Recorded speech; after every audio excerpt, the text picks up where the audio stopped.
Welcome back to the Wilderness Protocol. My sister Elena was 23 when she decided to convert to Catholicism. I thought it was just another one of her phases. Like when she spent 6 months learning pottery, or that time she insisted on growing her own vegetables in our tiny apartment balcony. Elena had always been searching for something, though I never knew what. Looking back now, I realized the signs were there much earlier. Elena had started having vivid dreams about churches and religious ceremonies months before she ever met Father Joseph. She'd wake up talking about bells ringing and Latin chants, even though she'd never studied the language. At the time, I chalked it up to stress from her job at the marketing firm downtown. Our family wasn't religious. Our parents, Marco and Julia, had raised us in suburban Chicago with Sunday morning pancakes instead of Sunday Mass. Dad was a second-generation Italian immigrant who'd lost his faith during Vietnam. And Mom came from a family of lapsed Lutheran. They gave us moral guidance but never felt the need to bring God into it. Elena met Father Joseph Carrera at the community college where she was taking night classes in business administration. He taught a philosophy course called Ethics in the Modern World that Elena signed up for on a whim. She needed the credits, and the class fit her schedule between work and her evening shifts at a local bookstore. But something about his lectures on philosophy drew her in deeper than she'd expected. Father Joseph had a way of connecting ancient wisdom to contemporary problems that made Elena feel like she'd found answers to questions she hadn't known she was asking. He makes everything make sense, Daniel, she told me over coffee one Tuesday morning. Like there's actually a plan for all this chaos. I watched her eyes light up as she talked about baptism, about being reborn, about finding her purpose. Elena had always been the dreamer between us, while I stuck to my accounting job and my routine. If becoming Catholic made her happy, I figured it couldn't hurt. What concerned me more was how quickly the change happened. Within 2 months of taking Father Joseph's class, Elena had completely reorganized her life around the church. She started attending daily Mass at 6 o'clock in the morning before work. She replaced her romance novels with theological texts. She began volunteering at the church food pantry every Saturday. "Don't you think you're moving a little fast?" I asked her one evening when I found her kneeling beside her bed saying the rosary. She'd bought a beautiful set of wooden beads from a religious supply store and carried them everywhere. "I feel like I've been waiting my whole life for this," she said without opening her eyes. Like everything before now was just practice. Our parents were supportive but puzzled when Elena called them in Phoenix to announce her intention to be baptized. Mom spent 20 minutes asking if she was feeling all right, if something traumatic had happened, if she needed to see a therapist. "I'm fine, Mom," Elena insisted during one of their weekly phone calls. "I'm better than fine. I'm finally where I'm supposed to be." The baptism was scheduled for October 15th at St. Ambrose Cathedral downtown. Father Joseph had arranged for Cardinal Romano, who was visiting from Rome, to perform the ceremony. It was a massive Gothic church with stained glass windows that cast colored light across marble floors. Elena had been taking classes for months, meeting with Father Yeppy twice a week, reading theology books that she left scattered around our shared apartment. "Will you come?" she asked me the night before. "I know you don't believe in any of it, but it would mean everything to have you there." I said, "Yes, of course." She was my little sister, even though she was only 2 years younger than my 25. Our parents were flying in from Phoenix, where they had retired the year before. Felt like a family reunion, which Elelina loved more than anything. The morning of the ceremony, Elelina couldn't sit still. She kept checking her reflection, adjusting her white dress, reading passages from her Bible out loud. She'd chosen the name Francesca for her confirmation after St. Francis of Rome. She was a mystic, Elelina explained as we drove to the cathedral. She had visions of angels and helped the poor. "I want to be like that," I noticed Elelena's hands shaking as she spoke. And when I asked if she was nervous, she gave me a strange look. It's not nervousness, she said. It's like anticipation. Like something important is about to happen. Something I've been waiting for without knowing it. The drive to street.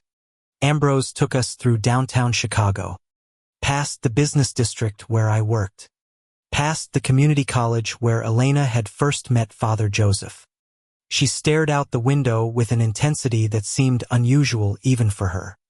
Have you ever felt like you were exactly where you were supposed to be?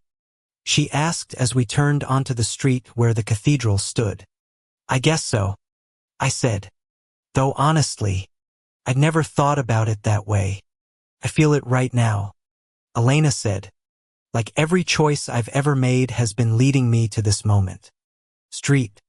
Ambrose Cathedral was busier than I expected. Elena wasn't the only adult being baptized that day. There were 7 others, ranging from college students to a man who looked to be in his 60s. They gathered in a side chapel while family members filled the front pews of the main sanctuary. The cathedral was even more impressive on the inside than I'd remembered from the few times I'd visited for weddings or funerals. The ceiling soared overhead, supported by massive stone columns. Rows of candles flickered near the altar, and the smell of incense hung in the air. Everything about the place suggested permanence, tradition, something larger than ordinary human concerns. Father Joseph looked different in his ceremonial robes. During the few times I'd met him at Elena's apartment, he'd seemed like a regular guy in his 40s, someone you might chat with at a coffee shop.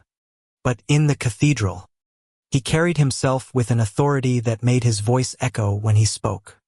When he smiled at Elena before the ceremony began, I noticed something in his eyes that might have been concern. Cardinal Romano presided over the ceremony. He was visiting from Rome, which Father Joseph had mentioned was a special honor. The cardinal was a thin man with silver hair and sharp features. And when he spoke, everyone listened. Even I found myself paying attention to his words about redemption and new life. The baptisms took place at a large marble font near the altar. Each candidate approached individually, made their declarations of faith, and was immersed in the blessed water. It was beautiful. Really. I understood why Elena found comfort in the ritual. When Elena's turn came, she walked to the font with steady steps. She answered the cardinal's questions clearly, her voice carrying through the cathedral. She rejected Satan and all his works. She proclaimed her belief in the Father, the Son, and the Holy Spirit. Then, Cardinal Romano placed his hands on her head and lowered her into the water. The scream that came from Elena's throat was unlike anything I'd ever heard. It wasn't pain or fear. It was rage, pure and burning, the sound of something furious at being disturbed. The cardinal jerked back as if he'd been burned, and Elena's body went rigid in the font. Water from the baptismal font began splashing over the sides. Though no one was moving, the temperature in the cathedral dropped so suddenly that people's breath became visible. Several of the candles near the altar flickered and went out even though there was no wind.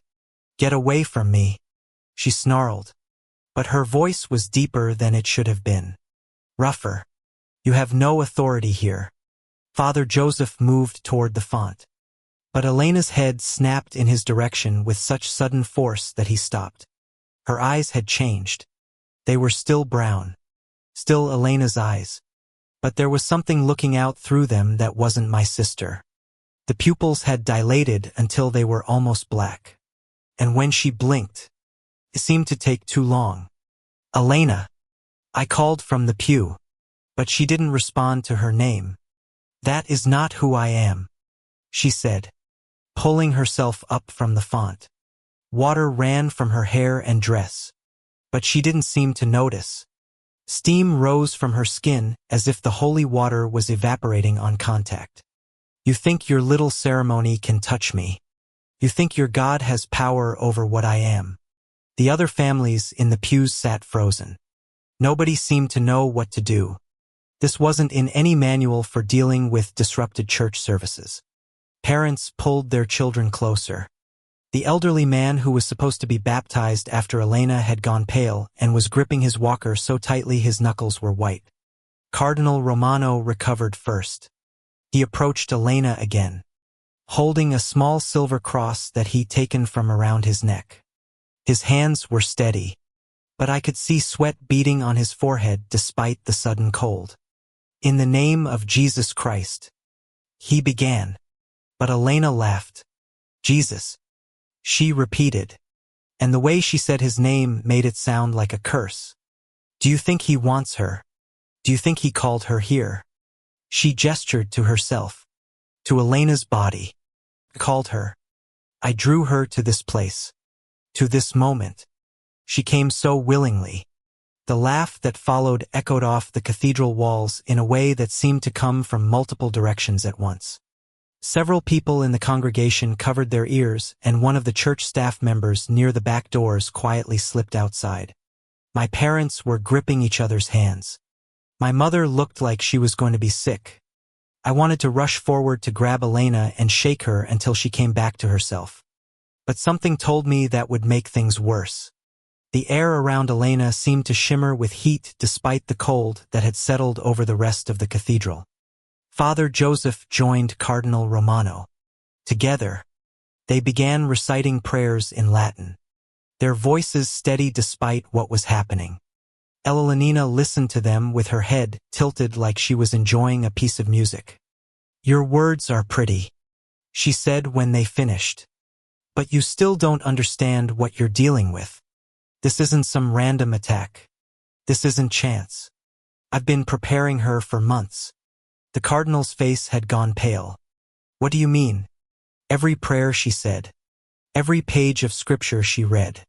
Every moment she spent in this building," Elena said, spreading her arms wide. "She thought she was drawing closer to your God. But she was opening doors for me instead. Such a willing vessel. Such a pure soul to corrupt." That was when I realized this thing, whatever it was, had been planning this for a long time. Elena's sudden interest in religion, her devotion, her need to be baptized in this specific cathedral. It had all been leading to this moment. "You cannot have her," Cardinal Romano said firmly. "She belongs to Christ now." Elena's laugh echoed off the cathedral walls. "Does she? Look around you. Look at your congregation. Look at your precious baptism. Where is your God now?" I looked around and saw families huddled together. Other baptism candidates crying. Church staff standing helplessly by the doors. None of them knew what to do any more than I did. Father Yepi approached Elena again, moving slowly. "Elena, if you can hear me, fight this. You have the strength. You called on God today and He will answer." For just a moment, Elena's expression softened. Her voice returned to normal. "Just, what's happening to me? I feel so strange." But then her features hardened again. And when she spoke, it was with that other voice. "She's still in here. She can see everything, hear everything. She just can't control anything anymore." The thing wearing Elena's face turned to look directly at me. "Hello, Daniel. She talks about you constantly. Her big brother. The one who never believed in anything. You still don't believe, do you? Even now?" I stood up from the pew. "Let her go. Make me," Elena said. But it wasn't Elena speaking. Cardinal Romano stepped between us. "This ends now," he said. And his voice carried such authority that even the thing possessing Elena seemed to take notice. "You will release this child of God." "Child of God," Elena repeated mockingly. "Is that what you think she is? She's mine now. She invited me in. She begged for purpose, for meaning, for something greater than herself. Well, she found it." The cardinal reached into his robes and withdrew a vial of what I assumed was holy water. Elena watched him with amusement. "Go ahead," she said. "Try your little tricks. They might work on the desperate and the weak. But I'm neither of those things." When Cardinal Romano sprinkled the holy water on Elena, she didn't recoil or scream. She just smiled. The water hit her dress and face and ran off like it was hitting glass. "My turn," Elena said. She reached out and touched Cardinal Romano's forehead with one finger. He collapsed immediately, his body hitting the marble floor with a sound that echoed through the cathedral. Father Joseph dropped to his knees beside him, checking for signs of life. "He's breathing," Father Joseph called out, but his voice was shaking. "But he won't wake up." Elena looked down at the unconscious cardinal with satisfaction. "He'll be fine eventually when I'm finished with him."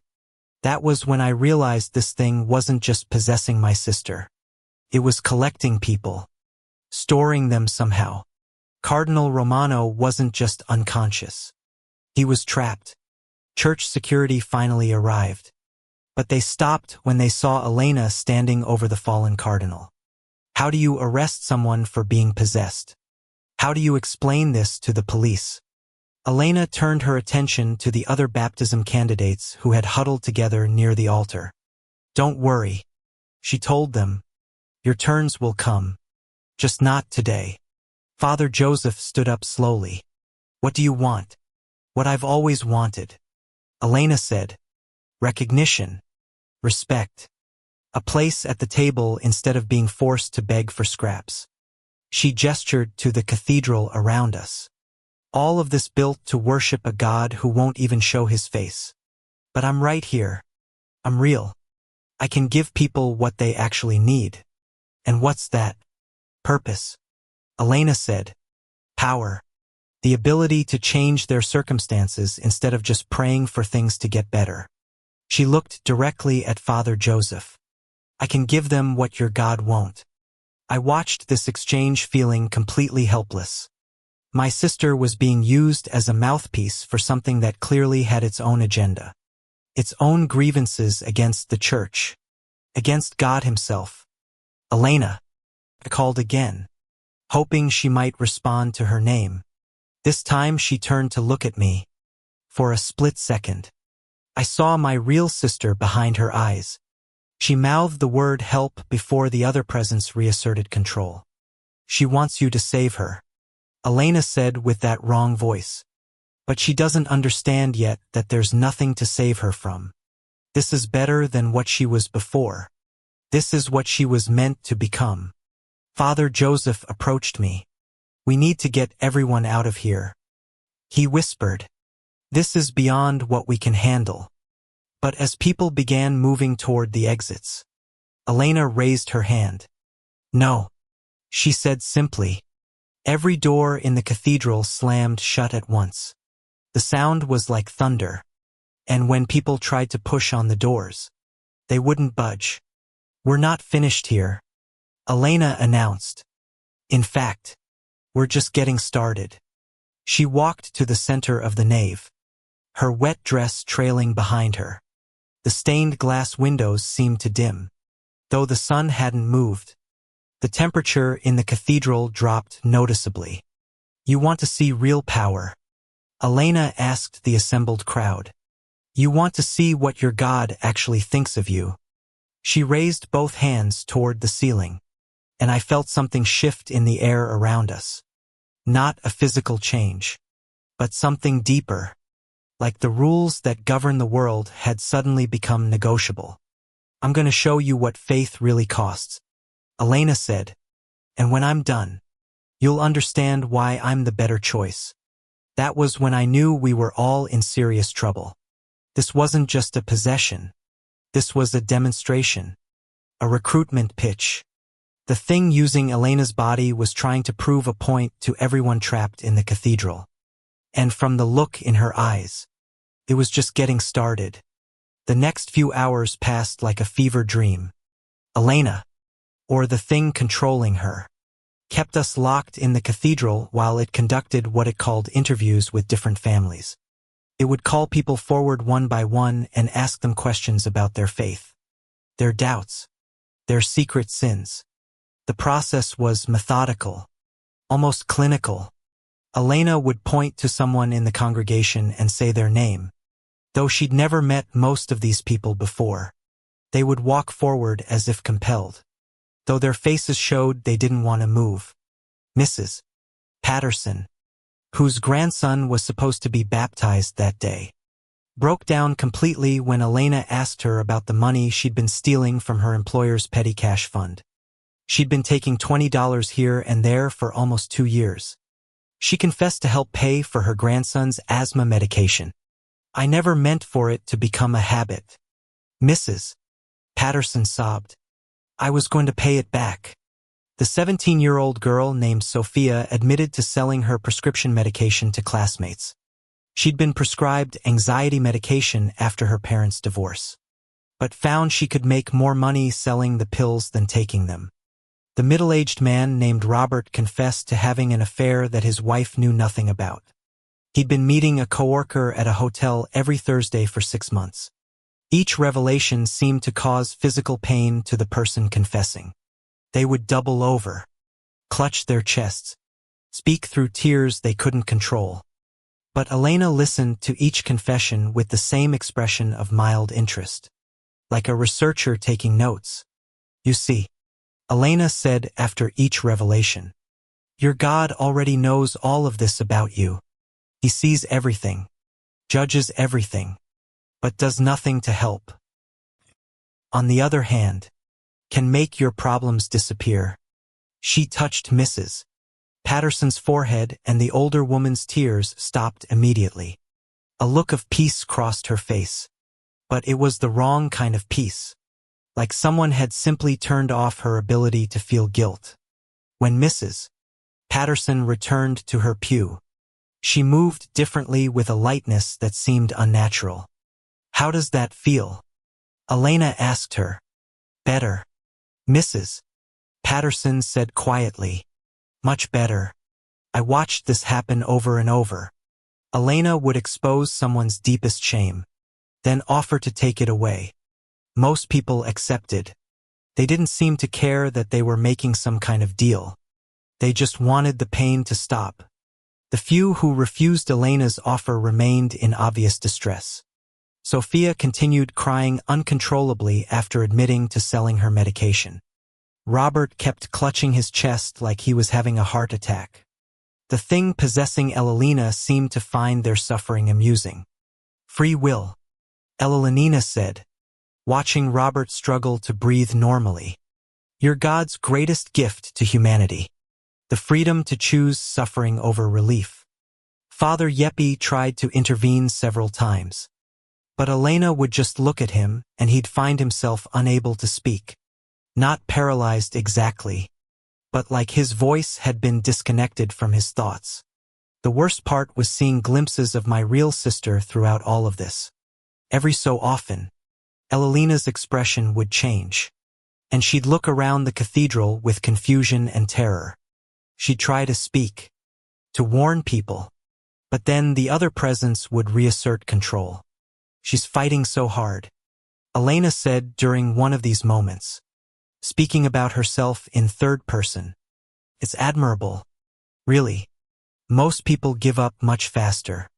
Around noon, someone started banging on the cathedral doors from outside. Elena tilted her head, listening to the sound. Ah, she said. The cavalry arrives. The banging continued, followed by voices shouting through the heavy wood. I couldn't make out the words, but I recognized the tone of authority. Police probably, or maybe fire department. Someone had noticed that a cathedral full of people had gone silent for too long. Elena walked to the main doors and pressed her palm against them. You can come in, she called out. But understand that you're entering my domain now. The doors swung open and a team of police officers rushed in, followed by paramedics and what looked like federal agents.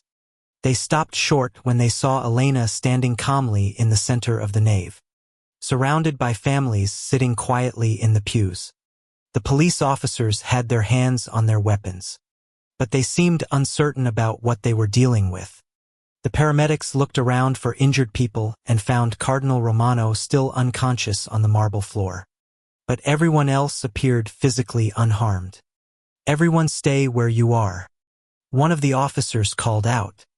"We're here to help." Elena laughed. "Help with what exactly?" "Everyone here is fine. Better than fine. Actually, they're finally honest about who they really are." A woman in a dark suit approached cautiously.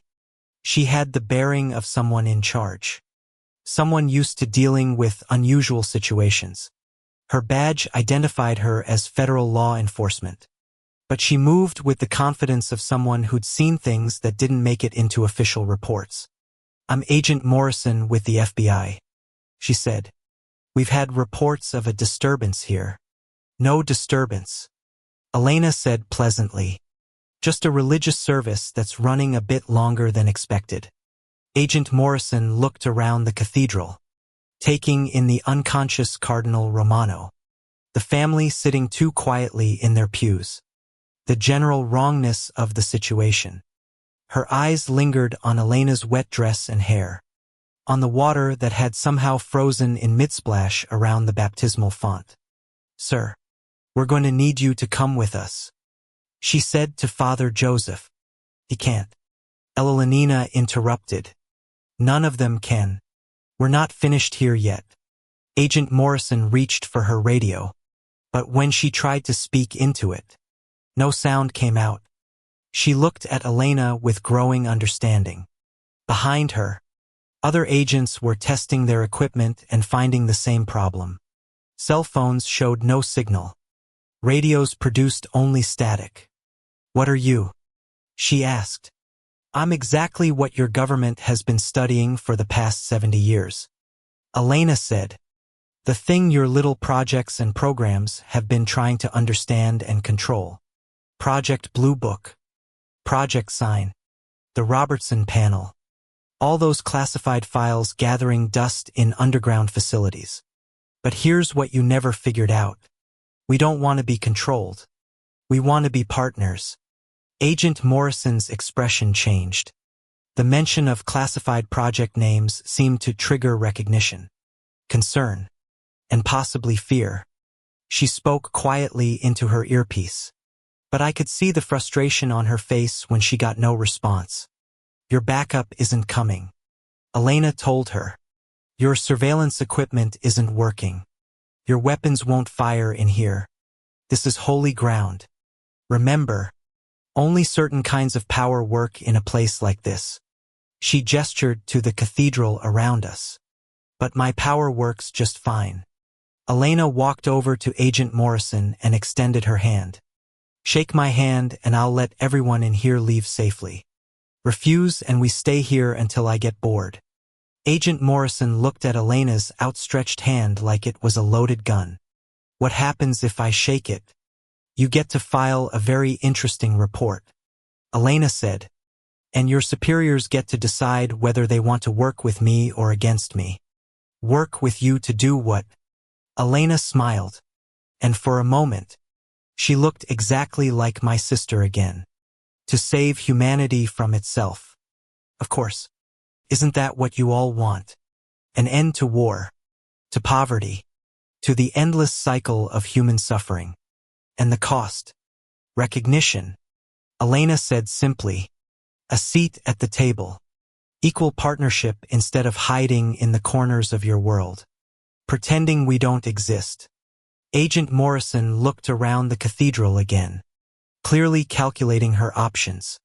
She had maybe a dozen personnel with her, but they all looked uncertain about how to handle the situation. "If I shake your hand," she said finally, "you'll release all these people." "I'll release their bodies," Elena said. "What happens to their souls depends on choices they've already made." Before Agent Morrison could respond, a new voice echoed through the cathedral. "That will not be necessary." We all turned to see a group of men in black suits walking through the main doors. They moved with quiet confidence. And when Agent Morrison saw them, She stepped back immediately. The man leading the group was older, maybe 60, with silver hair and pale blue eyes. He wore a simple black suit. But there was something about him that commanded instant respect. When he spoke, even Elena seemed to pay attention. "I am Monsignor Benedetti," he said, his accent marking him as Italian. "I represent certain interests within the Vatican." Elena's smile faded. "The Vatican's Special Projects Division," she said. "I wondered when you'd show up. We have been watching this situation develop," Monsignor Benedetti said calmly. "And we are prepared to offer you what you seek." "Are you now?" Elena asked. But her voice had lost some of its confident tone. Monsignor Benedetti approached slowly, his hands visible and empty. "You want recognition. You want partnership. You want to be treated as an equal rather than an enemy." "That's right. Then let us discuss terms," he said. "But first, you must release the girl. She is innocent in this." Elena laughed, but it sounded forced. "The girl chose this. She invited me in." The girl was deceived. Monsignor Benedetti said firmly. "You manipulated her faith, her desire to serve God, and turned it to your own purposes. That is not a fair bargain." "Fair?" Elena's voice rose. "You want to talk about fair? Your God creates humans, gives them free will, then punishes them eternally for using it. I offer them the chance to transcend their limitations. And you call that unfair?" Ms. Benedetti reached into his jacket and withdrew a small, ornate box. "This contains a fragment of the true cross," he said. "Authenticated and blessed by 7 popes. It has power here."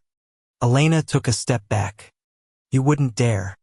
"I would," man said simply, "but I would prefer not to. Violence serves no one's interests here." "What are you proposing?" "A formal agreement," Monsignor Benedetti said. "Recognition of your kind as a legitimate supernatural entity.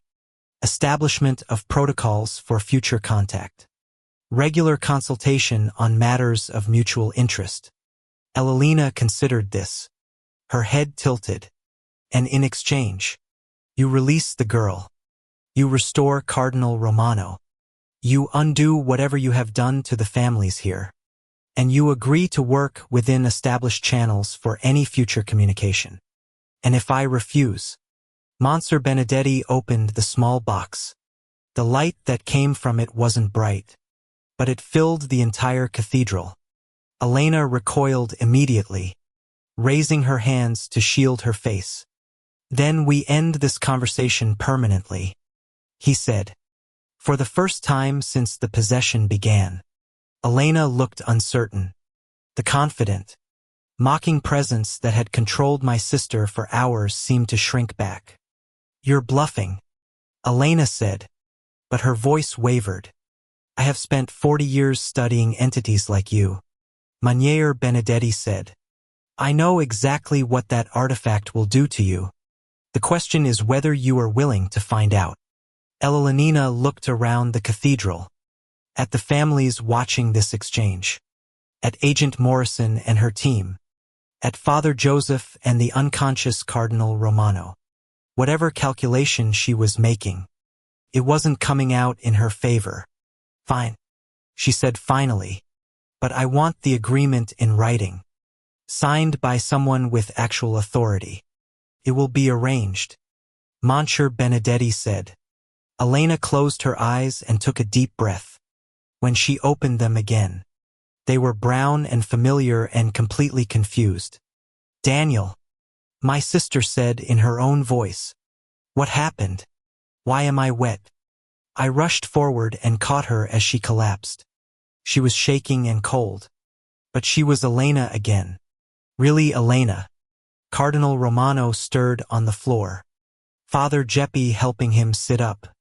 Around the cathedral, families began looking around in confusion as if waking up from a shared dream.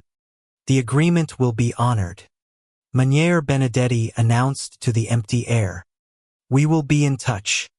Agent Morrison approached him as paramedics began checking on Cardinal Romano and Elena. What just happened here? She asked. A misunderstanding. Monsieur Benedetti said calmly. Nothing more. But I could see Agent Morrison wasn't buying it. My people are going to want a full report. And they will receive one. Monsieur Benedetti said. But it will be classified at the highest levels. This incident involves matters of national security and religious freedom. Your investigation will be transferred to appropriate authorities. Agent Morrison looked like she wanted to argue. But something about Monsieur Benedetti's tone suggested that wouldn't be productive. The next few hours were a blur of interviews, medical examinations, and paperwork. Elenina remembered nothing after stepping into the baptismal font.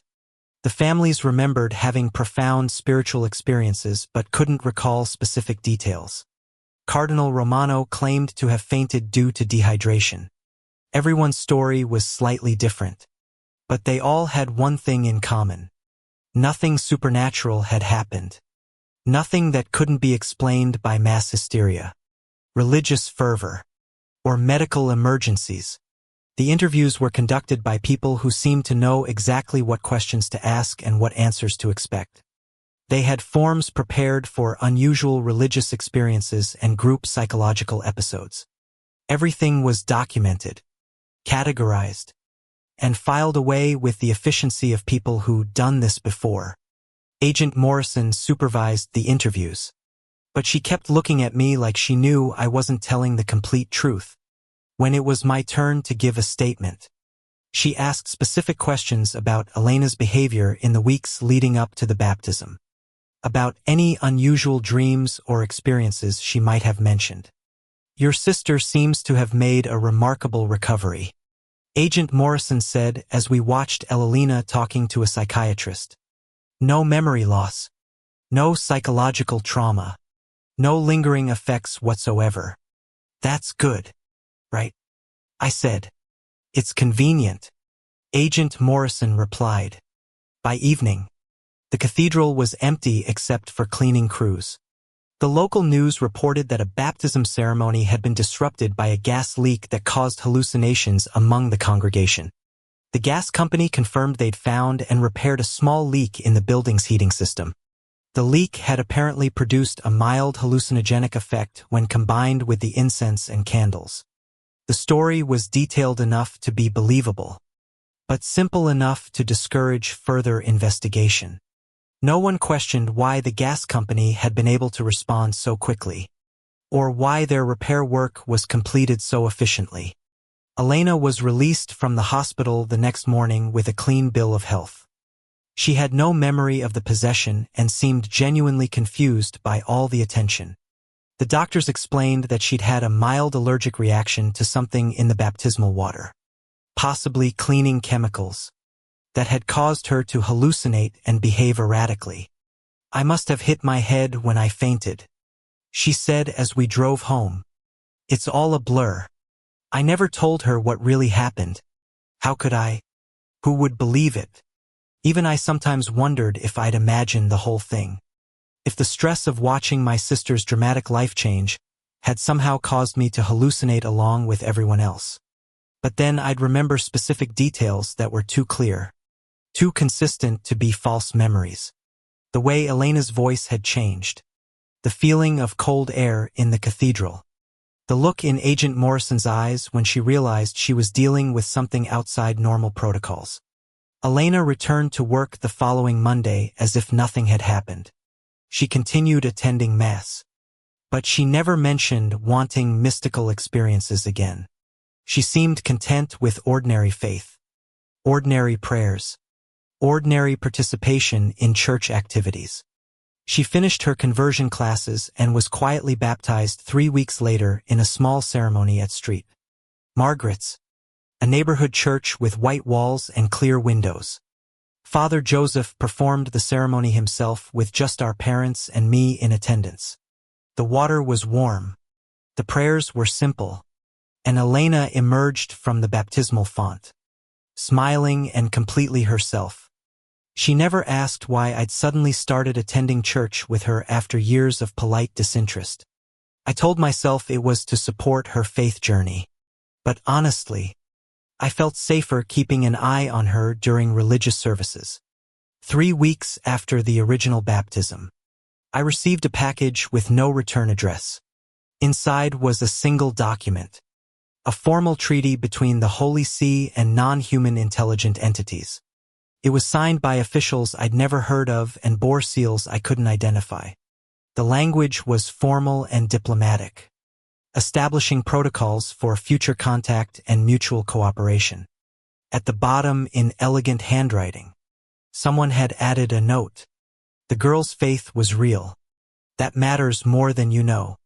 MB. Sometimes late at night, I wonder if that thing was right about the deal it offered. Maybe humanity does need saving from itself. Maybe the old ways of faith and government and social order aren't working anymore. But then I remember my sister's face when she came back to herself. Confused and scared and completely human.